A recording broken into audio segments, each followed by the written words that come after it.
Everything else was just little. Like at the party, like the party kill sequence, all of that, it was just like there was an extra beat on the stairs, there was another thing in the garage, so it was just like very surgical for the most part of just carving out little things. Greg, it's great to meet you, and I'm very excited to talk about Totally Killer. I watched it last night, and it was such a blast. Such a great twist on the slasher genre. How did the script first come to you, and what about it really spoke to your interest to want to help produce it? It was a script that was kind of floating around at Amazon, and they were kind of up on it. And, we partnered with Blumhouse and Amazon on this sort of small slate of films. And it was just sort of one that was in the mix. And just reading it, it was so apparent right away that this was something that could be just really memorable, really fun and really stand out and like allow you to have a great viewing experience. And a lot of these comedy horror films are really reliant on self-referential, sort of like really understanding the depths of the slasher genre or things like that. And I really love that this was kind of an entry point into this thing where it's like you didn't need the deep knowledge of slasher films. It could kind of be a first step in, and it really was so comedy forward. And we knew that if we had the right director and the right cast on this, it could be sort of a door into the horror genre for a lot of people who might tell themselves, I don't like horror films, and I think that really has, I think it really has succeeded in that because it's so funny and there's so much heart, and like all the comedy comes from character and emotion and nostalgia, and sort of subverting nostalgia, as opposed to being like, hey, do you remember that scene in Prom Night when this thing happened? And if you don't, you won't get the joke. So you talk about looking for the right director and the right cast. Which did you find was the most important step first? Did you feel that the script needed to be touched up? Did you feel that Blumhouse and Amazon already had it set up and you just wanted to help get the director? What did you feel was the first step? I think it's always director first. I mean, honestly, it's like it was a great script, but the thing that we always look for, if for a director that didn't write the script, is a director who is like, this is a great foundation, but here's how I'm gonna do this and make this my own. So we knew that the script was excellent, but that finding that director who had a vision for it and had like a real keen understanding of like, this is how I will hone this and shape this and maybe change it up just a little bit from what it was originally conceived of, was by far the most important piece of this puzzle. Now, how challenging would you say that journey was to find the perfect person who had that vision, like you say? It was both incredibly difficult and incredibly easy, because it's like when it's blue skies and you could have in your mind, you could have anything that you could possibly ever imagine, or, to go out to any director, you have lists with hundreds of people and you're watching films and you're talking about it. And then once we kind of hit on Ninotchka, and sort of talked about it some more. And then once we met with her, it became clear that she is the person to direct this film. And so it was really easy once we spent those months dreaming big and talking about everything, everybody you could possibly imagine. And then it really collapsed in an amazing way as soon as we talked to her. I thought she brought a great voice and vision to this movie. I'm glad that you did land on her. One of the things that also really surprised me about this movie is that despite having, the Blumhouse name attached and Amazon, it feels like a very big movie production wise. I mean, the sets, the action, it all feels pretty high scale. And so I'm curious what that's like from your position as a producer, trying to help, bring the script to life, bring some of those big sets to life while also still having to maintain, a modest budget for a streaming release. It's true of every single movie that's ever been made. There's never enough time or money to do everything you want. Maybe unless you're doing like an Adam Sandler Netflix movie where they're just like, whatever you want. But outside of that, there's never enough time or enough money. So I think, Adam and I have done over 30 movies at this point. And so the process is really getting in there with the writer and the director and the department heads on the movie and sort of being like, what is the essence of the story that we have to keep?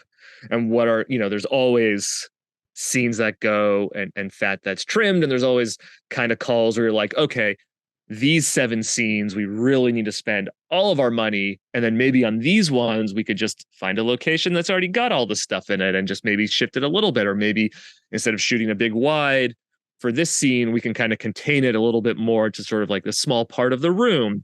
because we know that those two people talking will be, it would be great to have that big wide, but having just two people talking close up like that will really give us the scope to go do the gravitron or do do this chase sequence or something like that. And so sort of honing in on what those pieces are, to Minachka's credit too, we were way over budget at one point, and she was so adamant, and she was correct, that the gravitron sequence at the end had to stay. And if that went away, there would be no movie that was worth making. And everybody, at a certain point, everybody not fought her on it, but questioned whether that was the best choice. Because it was like, what if we made everything else 15% better? But she was like, absolutely not. We're doing this. And so we had to reverse engineer the movie and like really dig into the script with her about like, okay, this scene's 4 pages. Can it be 1?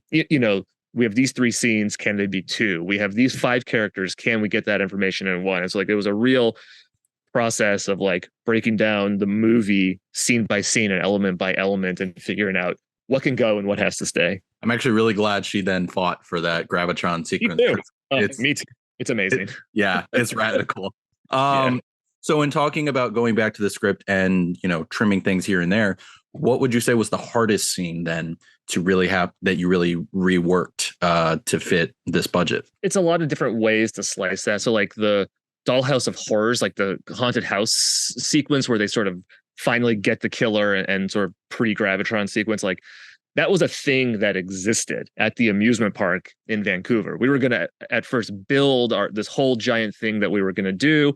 And we were like, and we couldn't figure out how to afford it. And our production designer, Liz, was pitching all these ideas about, well, what if we just like did like an elaborate entrance and then everything else, was kind of minimalist, or what if it was outside, and we had 100 different conceptions of what that could, it was called the Enchanted Forest at the time. And like so many conceptions of what that could be. And none of them felt great, and then there was this moment where it was like, wait, what's that weird spooky building over there that's kind of boarded up? Like, can we go in there? And the locations rep was like, oh, sure, I guess you can.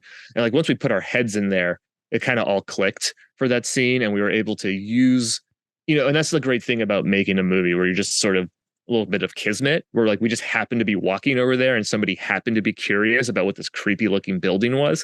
And then once we went in, it became clear that we were spinning our wheels and wasting our time on trying to build a whole new thing for that sequence that was never going to work. It was just never going to work because we didn't have the resources or the time to do it properly, So like, also I think knowing when to like cut bait and sort of pivot, I think is such an exceptionally rare tool right now.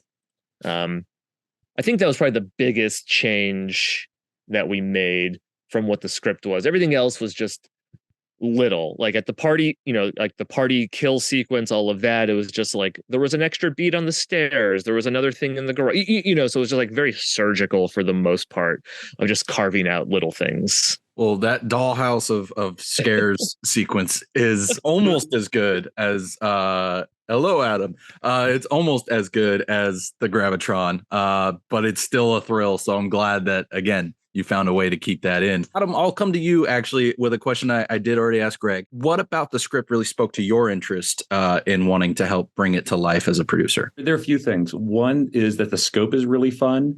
Like it's a challenge. There's, big action set piece, lots of extras, doing 80s costumes, hair, even like hair is a big deal. I think that was really exciting. I think that for us humor wise, I think that the opportunity of doing a film where like someone with a contemporary viewpoint goes back to the 80s where people are unfiltered and all of a sudden like just realizing that time that I don't know that I was born in, it's so long ago from now. I mean, right? Like it's as far away as the 80s was from the 40s. Like how insane is that conceptually?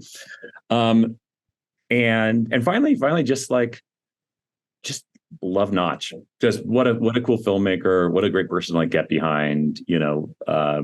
We loved her or only, this is her only horror thing, but all her non-horror stuff. And Greg and I think our tastes go way beyond, even though we're such horror babies, we also just love all types of film. And to have someone who, who's succeeded in television, but also like in rom-com specifically saying like, I really want to murder people on screen. It's like, well, how do you not get behind that?